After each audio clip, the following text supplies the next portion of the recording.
ആകാശവാണി നമസ്കാരം. പ്രത്യേക വാർത്താ ബുള്ളറ്റിൻ വായിക്കുന്നത് അഞ്ജന പുതിയമഠം. സ്ത്രീകളെ ബഹുമാനിക്കുകയും അവരുടെ അന്തസ്സ് സംരക്ഷിക്കുകയും ചെയ്യുന്ന തരത്തിൽ കുട്ടികളെ വാർത്തെടുക്കുന്നതിൽ അധ്യാപകർക്കും രക്ഷിതാക്കൾക്കും വലിയ പങ്കാണ് ഉള്ളതെന്ന് രാഷ്ട്രപതി ദ്രൌപദി മുർമു. ഈ വർഷത്തെ അധ്യാപക പുരസ്കാരങ്ങൾ ന്യൂഡൽഹിയിൽ സമ്മാനിക്കുകയായിരുന്നു രാഷ്ട്രപതി. രാജ്യത്തെ വിദ്യാഭ്യാസ മേഖലയുടെ ഗുണനിലവാരം മെച്ചപ്പെടുത്തുന്നതിൽ മികച്ച സേവനം കാഴ്ചവെച്ച അധ്യാപകരെയാണ് ആദരിക്കുന്നത്. കേരളത്തിൽ നിന്ന് 2 അധ്യാപകർ ഉൾപ്പെടെ 82 അധ്യാപകർ പുരസ്കാരങ്ങൾ ഏറ്റുവാങ്ങി. ആലപ്പുഴ SDB VHS സ്കൂളിലെ ജിനു ജോർജ്, പാലക്കാട് കുണ്ടൂർകുന്ന് VPA UPSലെ കെ ശിവപ്രസാദ് എന്നീ അധ്യാപകർക്കാണ് കേരളത്തിൽ നിന്ന് പുരസ്കാരത്തിന് അർഹരായത്. അധ്യാപക ദിനാചരണത്തിന്റെ സംസ്ഥാനതല ഉദ്ഘാടനവും സംസ്ഥാന TTI PPTTI കലോത്സവത്തിലെ ജേതാക്കളായവർക്കുള്ള അവാർഡ് വിതരണവും മന്ത്രി വി ശിവൻകുട്ടി പത്തനംതിട്ടയിൽ നിർവഹിച്ചു. കുട്ടികൾക്ക് പാഠഭാഗങ്ങളിൽ നിന്ന് മാത്രമല്ല ജീവിത സാഹചര്യങ്ങളിൽ നിന്നുള്ള അറിവും ഉണ്ടാകണമെന്ന് മന്ത്രി വി ശിവൻകുട്ടി പത്തനംതിട്ട കോഴഞ്ചേരിയിൽ അധ്യാപക ദിനാചരണത്തിന്റെ ഉദ്ഘാടനവും സംസ്ഥാന TTI PPTTI കലോത്സവത്തിലെ ജേതാക്കളായവർക്കുള്ള അവാർഡ് വിതരണവും നിർവഹിക്കുകയായിരുന്നു മന്ത്രി. കേരളത്തിലെ വിദ്യാഭ്യാസ രംഗത്തുണ്ടായ എല്ലാ നേട്ടങ്ങളിലും പ്രധാന പങ്ക് വഹിച്ചത് അധ്യാപകരാണ്. അധ്യാപകരുടെ അവകാശങ്ങൾ സംരക്ഷിക്കുന്ന കാര്യത്തിൽ സർക്കാർ ശ്രദ്ധ പുലർത്തുന്നുണ്ടെന്നും മന്ത്രി പറഞ്ഞു. സിംഗപ്പൂർ ഇന്ത്യയുടെ പങ്കാളിത്ത രാജ്യം മാത്രമല്ല എല്ലാ വികസ്വര രാജ്യങ്ങൾക്കും പ്രചോദനമാണെന്നും പ്രധാനമന്ത്രി നരേന്ദ്രമോദി. ആരോഗ്യം, മരുന്ന് നിർമ്മാണം, നൈപുണ്യ വികസനം എന്നീ മേഖലകളിൽ ഇന്ത്യയും സിംഗപ്പൂരും ധാരണാപത്രം കൈമാറി. ഇന്ത്യയുടെ ആദ്യത്തെ തിരുവള്ളുവർ കൾച്ചറൽ സെന്റർ സിംഗപ്പൂരിൽ തുറക്കുമെന്നും അദ്ദേഹം അറിയിച്ചു.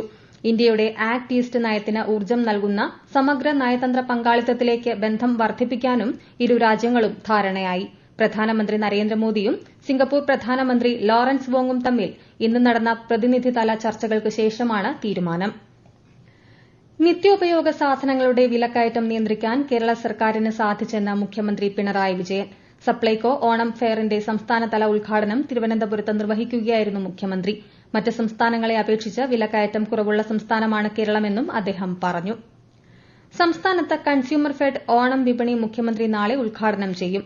മഞ്ഞ കാർഡ് ഉടമകൾക്കുള്ള ഓണക്കിറ്റ് തിങ്കളാഴ്ച മുതൽ വിതരണം ചെയ്യും. കുടുംബശ്രീ ഓണച്ചന്തകളുടെ സംസ്ഥാനതല ഉദ്ഘാടനം മന്ത്രി MB രാജേഷ് ചൊവ്വാഴ്ച പത്തനംതിട്ടയിൽ നിർവഹിക്കും.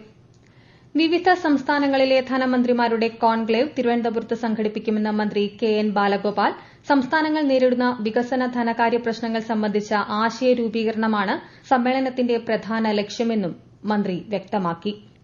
ജമ്മുകശ്മീരിലെ നിയമസഭാ തെരഞ്ഞെടുപ്പിന്റെ മൂന്നാമത്തെയും അവസാനത്തെയും ഘട്ട തെരഞ്ഞെടുപ്പിനുള്ള വിജ്ഞാപനം കേന്ദ്ര തെരഞ്ഞെടുപ്പ് കമ്മീഷൻ ഇന്ന് പുറത്തിറക്കി. നാമനിർദ്ദേശ പത്രിക സമർപ്പിക്കാനുള്ള അവസാന തീയതി ഈ മാസം 12 ആണ്. സ്ഥാനാർത്ഥിത്വം പിൻവലിക്കാനുള്ള അവസാന തീയതി സെപ്റ്റംബർ 17. വോട്ടെടുപ്പ് ഒക്ടോബർ 1 നടക്കും. ഐക്യരാഷ്ട്രസഭയുടെ സമുദ്ര ഉടമ്പടിയിൽ മാൽദ്വീപ്സ് ഒപ്പുവച്ചു. സമത്വം, നീതി, സുസ്ഥിരത എന്നിവ പ്രോത്സാഹിപ്പിക്കുക, പരിസ്ഥിതി തകർച്ചകൾ നേരിടുക, കാലാവസ്ഥാ വ്യതിയാനം ചെറുക്കുക, സമുദ്ര ജൈവ വൈവിധ്യ നഷ്ടം തടയുക എന്നിവയാണ് ഉടമ്പടിയുടെ പ്രധാന ലക്ഷ്യങ്ങൾ. ഐക്യരാഷ്ട്രസഭയിൽ മാൽദ്വീപ്സ് സ്ഥിരം പ്രതിനിധി ഡോക്ടർ അലി നസീർ മുഹമ്മദാണ് ഉടമ്പടിയിൽ ഒപ്പുവച്ചത്. മുംബൈയിലെ മലാഡ് മേഖലയിൽ നിർമ്മാണത്തിലിരിക്കുന്ന 23 നില കെട്ടിടത്തിന്റെ സ്ലാബ് തകർന്ന് 3 പേർ മരിച്ചു. ഇന്ന് ഉച്ചയോടെ ഉണ്ടായ അപകടത്തിൽ 3 പേർക്ക് പരിക്കേൽക്കുകയും ചെയ്തു. പരിക്കേറ്റവരെ ആശുപത്രിയിൽ പ്രവേശിപ്പിച്ചതായി ഗ്രേറ്റർ മുംബൈ മുനിസിപ്പൽ കോർപ്പറേഷൻ അറിയിച്ചു.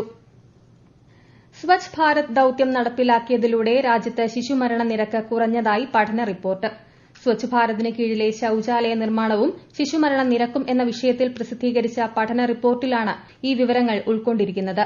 വൃത്തിയുള്ളതും സുരക്ഷിതവുമായ ശൌചാലയങ്ങൾ രാജ്യത്തെ പൊതു ആരോഗ്യ മേഖലയിൽ മികച്ച രീതിയിലുള്ള മാറ്റം കൊണ്ടുവന്നതായി റിപ്പോർട്ട് വ്യക്തമാക്കുന്നെന്ന് പ്രധാനമന്ത്രി നരേന്ദ്രമോദി സാമൂഹ്യ മാധ്യമത്തിൽ കുറിച്ചു.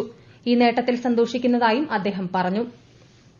പാരീസ് പാരാലിമ്പിക്സിൽ 8ാം ദിനമായ ഇന്ന് കാഴ്ച പരിമിതർക്കുള്ള ജൂഡോയിൽ പുരുഷന്മാരുടെ 60 കിലോഗ്രാം വിഭാഗത്തിൽ കപിൽ പർമറിന് വെങ്കലം.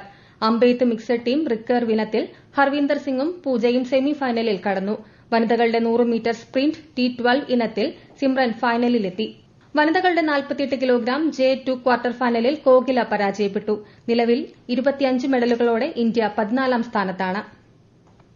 അധികാര വികേന്ദ്രീകരണ സംവിധാനത്തിൽ പദ്ധതികളുടെ സോഷ്യൽ ഓഡിറ്റിംഗിന് വളരെയധികം പ്രാധാന്യമുണ്ടെന്ന് മന്ത്രി R ബിന്ദു. പ്രത്യേക വാർത്താ ബുള്ളറ്റിൻ കഴിഞ്ഞു. അടുത്ത വാർത്താ പ്രക്ഷേപണം നാളെ രാവിലെ 6:45-ന്.